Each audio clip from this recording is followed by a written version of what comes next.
अभिवादन। आज हम फार्मास्यूटिकल उद्योग के एक ऐसे पहलू पर ध्यान केंद्रित करेंगे जो शायद उतना ग्लैमरस ना लगे, पर है बहुत ज़रूरी। दवाओं की सुरक्षा और उनके असर के लिए ये पहलू एकदम केंद्रीय है। हम बात कर रहे हैं अशुद्धियों यानी इम्प्योरिटीज़ की। हमारे पास ना इस पर कुछ तकनीकी दस्तावेज और नोट्स हैं, और आज हमारा लक्ष्य है इन स्रोतों से खास बातें निकालना, समझना कि भाई दवाओं में शुद्धता इतनी मायने क्यों रखती हैं, ये अशुद्धियाँ आ कहाँ से जाती हैं और इन्हें पहचाना और कंट्रोल कैसे किया जाता है। तो चलिए इस ज़रूरी विषय को थोड़ा टटोलते हैं। बिल्कुल। और ये समझना बहुत अहम है कि फार्मा की दुनिया में अशुद्धि का मतलब सिर्फ गंदगी या धूल नहीं होता।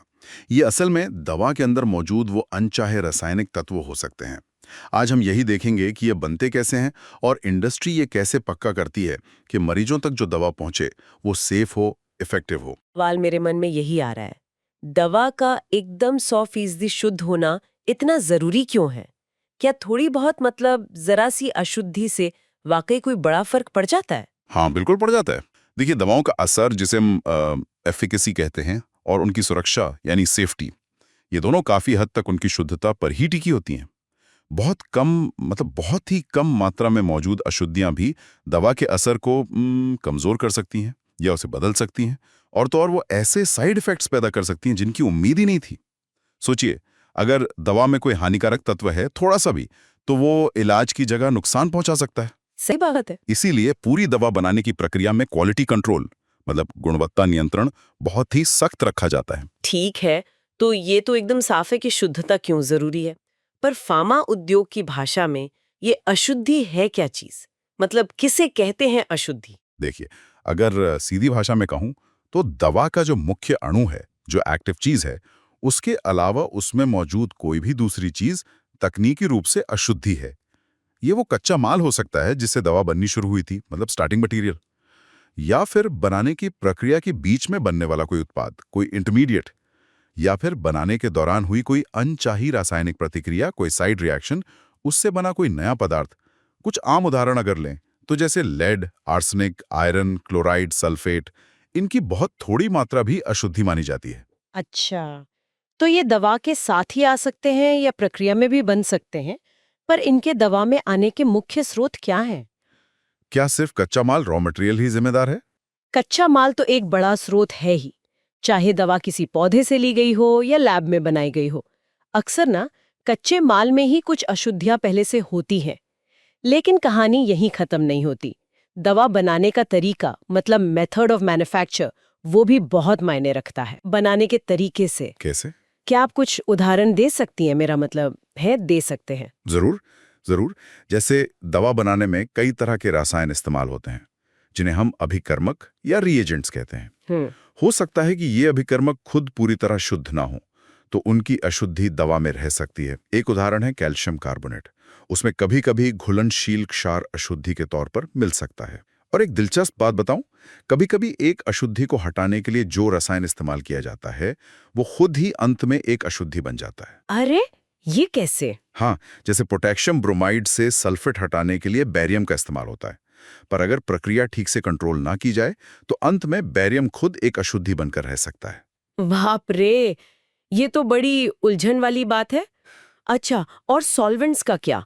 जैसे पानी, वो तो बहुत इस्तेमाल होता है। बिल्कुल सही सवाल पूछा। पानी जैसे सॉल्वेंट्स, जिन्हें हम घोलक कहते हैं, वो भले ही हमें साफ दिखें, उनमें भी प्राकृतिक रूप से घुली हुई अशुद्धियां हो सकती हैं, जैसे calcium ion, magnesium ion, sodium ion वगैरह। अगर इन्हें ठीक से हटाना न जाए तो ये भी फाइनल दवा में पहुंच सकती हैं। ये तो हुई प्रक्रिया में इस्तेमाल होने वाली चीजों की बात। क्या बनाने के दौरान मतलब मैन्युफैक्चरिंग के समय भी कुछ ऐसे खतरे हैं जिनसे अशुद्धियां आ सकती हैं? हाँ, कई तरह के खतरे हैं जिन्हें हम तकनीकी भाषा में मैन्युफैक्चरिंग हैज़ार्ड्स कह सकते हैं। जैसे एक तो है पार्टिकुलेट मैटर, मतलब उत्पादन एरिया में धूल हो सकती है, या फिर जो मशीनें और उपकरण हैं उनसे कांच, प्लास्टिक या धातु के बहुत ही छोटे कण दवा में मिल सकते हैं। अच्छा। दूसरा है क्रॉस कंटामिनेशन। अगर एक ही जगह पर कई अलग अलग दवाएं बन रही हैं, तो हवा के जरिए एक दवा के कण दूसरी में मिल सकते हैं।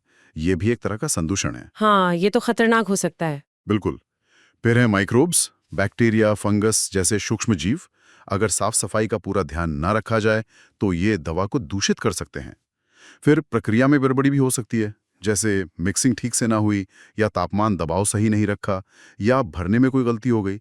इन सब से भी रासायनिक बदलाव आ सकते हैं और अशुद्धियां बन सकती हैं। उफ, कितनी सारी चीजें हैं ध्यान रखने वाली। और रुकिए, अभी और भी है। बनने के बाद भी दवा की स्थिरता, मतलब इंस्टेबिलिटी, एक मुद्दा हो सकती है। समय के साथ दवा में रासायनिक बदलाव आ सकते हैं, जिससे नई अशुद्धियां बन सकती हैं। रंग बदल जाना, पाउडर का जम जाना, जिसे केकिंग कहते हैं, या घोल में कणों का नीचे बैठ जाना, सेडिमेंटेशन, ये सब अस्थिरता के संकेत हैं। अच्छा, यानी बनने के बाद भी खतरा टला नहीं है? नहीं नहीं। और आखिरी में कंटेनर से प्रतिक्रिया, मतलब जिस बॉटल या पैक में दवा रखी है, कभी कभी दवा उसके मटेरियल से ही रिएक्ट कर सकती है और उससे भी अशुद्धियां पैदा हो सकती हैं। बाप रे, इतने सारे संभावित स्रोत। मतलब ऐसा लग रहा है कि दवा की शुद्धता बनाए रखना एक लगातार चलने वाली दौड़ है। हर कदम पर संदूषण का खतरा है और उसे लगातार रोकना पड़ता है। तो फिर सवाल ये उठता है कि इंडस्ट्री ये कैसे सुनिश्चित करती है कि इन सब चुनौतियों के बावजूद जो दवा हम तक पहुंचती है वो सुरक्षित हो और असरदार हो। यहीं पर क्वालिटी कंट्रोल यानी गुणवत्ता नियंत्रण की भूमिका आती होगी, है ना? आपने बिल्कुल सही पकड़ा। यहीं पर फार्माकोपिया जैसे मानक गाइडलाइंस काम आते हैं। आप फार्माकोपिया को दवाओं के लिए एक तरह की आधिकारिक नियमों की किताब या क्वालिटी गाइड समझ सकते हैं।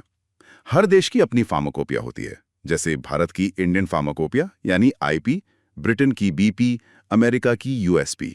अच्छा, ये फार्माकोपिया एक तरह की गाइड बुक हुई। हाँ, और हर दवा के लिए फार्माकोपिया में एक मोनोग्राफ होता है। मोनोग्राफ मतलब उस दवा का पूरा ब्यौरा और उसके मानक, कि वो दवा कैसी होनी चाहिए। तो इस मोनोग्राफ में क्या मानक या पैरामीटर्स लिखे होते हैं? इसमें कई चीजें शामिल होती हैं जिससे दवा की पहचान और उसकी क्वालिटी परखी जा सके। जैसे पहला तो है विवरण यानी डिस्क्रिप्शन। दवा दिखती कैसी है, उसका रंग रूप कैसा है, क्रिस्टल है या पाउडर, गंध कैसी है, स्वाद कैसा है। ठीक है। फिर है घुलनशीलता, सोलुबिलिटी। दवा अलग अलग सॉल्वेंट्स में कितनी और कैसे घुलती है। फिर पहचान, आइडेंटिफिकेशन के टेस्ट, कुछ खास रासायनिक टेस्ट या मशीन से जांच, जैसे स्पेक्ट्रोस्कोपी, जिससे पक्का हो कि ये वही दवा है जो लेवल पर लिखी है। हाँ। और फिर आता है शुद्धता के लिए परीक्षण यानी टेस्ट फॉर प्योरिटी। यहीं पर अशुद्धियों की बारीकी से जांच होती है। इसमें कई तरह के टेस्ट शामिल हैं, जैसे कि दवा एसिडिक या एल्कलाइन तो नहीं, उसका पीएच मान क्या है, उसमें कोई अनचाहे आयन तो नहीं है, नमी कितनी है, जलाने पर राख कितनी बचती है, वगैरह वगैरह। अच्छा, काफी सारे टेस्ट हैं। और एक बहुत जरूरी टेस्ट है परख यानी एसे। इससे ये पता लगाया जाता है कि दवा में जो मुख्य सक्रिय तत्व है, जो एक्टिव इंग्रेडिएंट है, वो ठीक कितनी मात्रा में मौजूद है, न कम न ज्यादा। ये ऐसे वाला महत्वपूर्ण लग रहा है। हाँ, बहुत महत्वपूर्ण है। आपने शुद्धता के लिए परीक्षण में और पहले भी लिमिट टेस्ट का जिक्र किया था। ये लिमिट टेस्ट क्या चीज है? ये शब्द मैंने फार्मा में काफी सुना है। हाँ, लिमिट टेस्ट एक खास तरह का परीक्षण है। इसे खास तौर पर उन अशुद्धियों की बहुत थोड़ी मात्रा, मतलब स्मॉल क्वांटिटीज को पहचानने और कंट्रोल करने के लिए बनाया गया है, जिनके दवा में मौजूद होने की थोड़ी बहुत संभावना रहती ही है। ये टेस्ट पूरी तरह मात्रा बताने वाले यानी क्वांटिटेटिव हो सकते हैं, या फिर अर्धमात्रात्मक सेमी क्वांटिटेटिव, जो एक अंदाजा देते हैं। इनका मुख्य मकसद ये देखना है कि अशुद्धि की मात्रा फार्माकोपिया ने जो एक सुरक्षित सीमा, एक लिमिट तय की है, उससे कम है या नहीं। और ये टेस्ट किए कैसे जाते हैं? क्या इनके लिए बहुत हाईटेक मशीनें लगती हैं? हमेशा नहीं। कई लिमिट टेस्ट बहुत सरल सिद्धांत पर काम करते हैं, तुलना पर, कंपैरिजन पर। इसमें हम क्या करते हैं कि दवा के नमूने यानी सैंपल में टेस्ट करते हैं और देखते हैं कि उसमें कोई धुंधलापन या ओपेलेसेंस या मैलापन या टर्बिडिटी या कोई रंग, कलर पैदा हो रहा है या नहीं। फिर इसकी तुलना हम एक मानक घोल यानी स्टैंडर्ड सॉल्यूशन से करते हैं। इस मानक घोल में अशुद्धि की उतनी मात्रा होती है जितनी फार्माकोपिया ने सुरक्षित मानी है, यानी लिमिट के अंदर।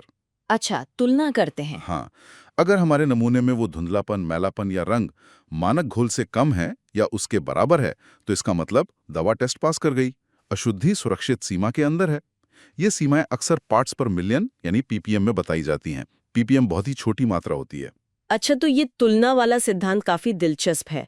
क्या हम कुछ आम अशुद्धियों के लिमिट टेस्ट के उदाहरण देख सकते हैं? जैसे क्लोराइड का टेस्ट कैसे होता है? ये असल में काम कैसे करते हैं? क्लोराइड का लिमिट टेस्ट। इसका सिद्धांत यह है कि chloride ion silver nitrate AgNO3 नाम के केमिकल के साथ रिएक्ट करके सिल्वर क्लोराइड AgCl बनाते हैं। ये सिल्वर क्लोराइड पानी में घुलता नहीं है और एक सफेद धुंधलापन ओपेलेसेंस पैदा करता है। अच्छा, धुंधलापन। हाँ, और ये रिएक्शन हल्के नाइट्रिक एसिड डाइल्यूट HNO3 की मौजूदगी में कराई जाती है ताकि बाकी चीजें रिएक्ट करके गलत नतीजा ना दें। बस फिर नमूने के घोल में जो धुंधलापन बना उसकी तुलना मानक क्लोराइड घोल से बने धुंधलेपन से कर लेते हैं। अगर नमूने का धुंधलापन मानक से ज्यादा नहीं है तो टेस्ट पास। समझ गई। तो क्लोराइड के लिए धुंधलापन देखते हैं। आयरन जैसी धातु की अशुद्धि के लिए भी क्या ऐसा ही कुछ होता है या उसका तरीका अलग है? उसमें शायद रंग का जिक्र था पहले। हाँ, आयरन के लिए तरीका थोड़ा अलग है। उसमें रंग देखा जाता है। आयरन का लिमिट टेस्ट इस बात पर आधारित है कि आयरन, खास तौर पर फेरस आयरन Fe2+, थायोग्लाइकोलिक एसिड नाम के एक केमिकल के साथ रिएक्ट करके एक बैंगनी मतलब पर्पल रंग का कंपाउंड बनाता है। बैंगनी रंग? जी, ये रिएक्शन अमोनिया मिलाकर क्षारीय यानी एल्कलाइन माहौल में होती है और इसमें साइट्रिक एसिड भी मिलाया जाता है ताकि आयरन किसी और रूप में अवक्षेपित ना हो, मतलब प्रेसिपिटेट ना हो जाए। यहाँ भी वही तुलना वाला सिद्धांत है। नमूने में बने बैंगनी रंग की तीव्रता की तुलना एक मानक आयरन घोल से बने रंग से की जाती है। रंग हल्का मतलब आयरन कम, टेस्ट पास। ठीक है, एक में धुंधलापन, दूसरे में रंग। अच्छा, एक और आम अशुद्धि है आर्सेनिक। इसके बारे में तो कहते हैं कि ये बहुत जहरीली होती है। जी। क्या इसके लिए कोई खास तरीका है? आपने पहले गुडजिट अपैरेटस का जिक्र किया था। हाँ, आर्सेनिक का टेस्ट वाकई काफी अलग और संवेदनशील होता है क्योंकि इसकी बहुत ही कम मात्रा भी हानिकारक हो सकती है। इसके लिए गुडसिट नाम का एक विशेष उपकरण इस्तेमाल होता है, गुडसाइट्स अपैरेटस। सिद्धांत ये है कि नमूने में जो भी आर्सेनिक है उसे पहले रासायनिक क्रिया से जिंक और एसिड वगैरह की मदद से आर्सीन गैस AH3 में बदला जाता है। गैस में? अच्छा। हाँ, फिर इस गैस को मर्क्यूरिक क्लोराइड HgCl2 से भीगे हुए एक खास फिल्टर पेपर से गुजारा जाता है।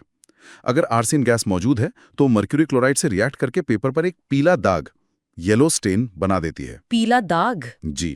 फिर नमूने से बने दाग की इंटेंसिटी, मतलब वो कितना गहरा है, उसकी तुलना मानक आर्सेनिक घोल से बने दाग से की जाती है। मानक घोल में आर्सेनिक की मात्रा हमें पता होती है। अगर नमूने का दाग मानक दाग से हल्का है या बराबर है तो मतलब दवा आर्सेनिक के लिमिट टेस्ट में पास हो गई। भारतीय फार्माकोपिया में अक्सर इसकी सीमा 2 ppm से ज्यादा नहीं होनी चाहिए, ऐसा लिखा होता है। तो हमने देखा कि क्लोराइड के लिए धुंधलापन, आयरन के लिए रंग और आर्सेनिक के लिए तो एक विशेष उपकरण से गैस बनाकर दाग देखना, ये वाकई दिखाता है कि अलग-अलग अशुद्धियों को पहचानने और उनकी मात्रा को नियंत्रित करने के लिए कितने अलग-अलग और कितने सटीक तरीके विकसित किए गए हैं। बिल्कुल, और ये तो सिर्फ 3 उदाहरण थे। सल्फेट के लिए मैलापन, टर्बिडिटी देखा जाता है। भारी धातुओं, हेवी मेटल्स के लिए एक सामूहिक टेस्ट होता है जिसमें भूरा या काला रंग देखते हैं। लेड के लिए भी अपने विशिष्ट टेस्ट हैं। हर टेस्ट का अपना सिद्धांत है, अपनी प्रक्रिया है, लेकिन सबका लक्ष्य एक ही है, ये पक्का करना कि दवा में कोई भी जानी पहचानी अशुद्धि खतरनाक मात्रा में मौजूद न हो। तो इस सारी चर्चा का निचोड़ क्या निकलता है? हमने देखा कि भाई फार्मा उत्पादों में शुद्धता बनाए रखना कितना जटिल, कितना पेचीदा काम है, लेकिन उतना ही महत्वपूर्ण भी।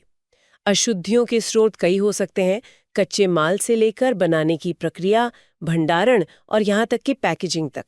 और उन्हें काबू में रखने के लिए फार्माकोपिया के मानक हैं और लिमिट टेस्ट जैसे कितने विशिष्ट और संवेदनशील परीक्षण मौजूद हैं। और ये सब कुछ अंततः मरीजों की सुरक्षा और दवाओं के सही असर के लिए ही किया जाता है। एकदम सही कहा आपने। ये पूरी प्रक्रिया जो है वो विज्ञान, तकनीक और बहुत सारी सावधानी का संगम है। हर लिमिट टेस्ट, हर क्वालिटी मानक, हर नियम, ये सब ये पक्का करने की दिशा में एक कदम है कि मरीज तक जो दवा पहुंचे वो ठीक वही काम करे जिसके लिए उसे बनाया गया है, और सबसे जरूरी सुरक्षित रूप से करें। ये सिर्फ नियमों का पालन करना नहीं है, ये सीधे तौर पर जन स्वास्थ्य, पब्लिक हेल्थ से जुड़ा मामला है। हाँ, ये पहलू वाकई बहुत महत्वपूर्ण है। और यहीं पर एक सोचने वाली बात भी उभरती है।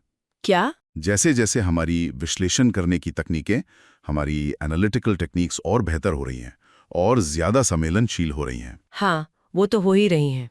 तो हम भविष्य में शायद आज के मुकाबले और भी सूक्ष्म स्तर पर और भी कम मात्रा में अशुद्धियों का पता लगा पाएंगे। हाँ, ये तो संभव है, तकनीक बेहतर हो रही है। तो सवाल ये उठता है कि इसका फार्मास्यूटिकल मानकों पर क्या असर पड़ेगा? क्या हमें और भी ज्यादा सख्त मानक बनाने पड़ेंगे? और फिर इसका दवाओं की उत्पादन लागत पर क्या प्रभाव पड़ेगा? और क्या इससे कहीं ऐसा तो नहीं कि ज़रूरी दवाओं की उपलब्धता पर कोई असर पड़ जाए? ये कुछ ऐसे सवाल हैं जिन पर भविष्य में हमें सोचना होगा और देखना होगा कि तकनीक और नियमन कैसे एक संतुलन बनाते हैं। वाकई ये एक बहुत दिलचस्प और महत्वपूर्ण विचार है। इस पर आगे और मंथन जरूरी होगा कि कैसे संतुलन साधा जाए। आज इस गहन जानकारी और इतने स्पष्टीकरण के लिए आपका बहुत बहुत धन्यवाद।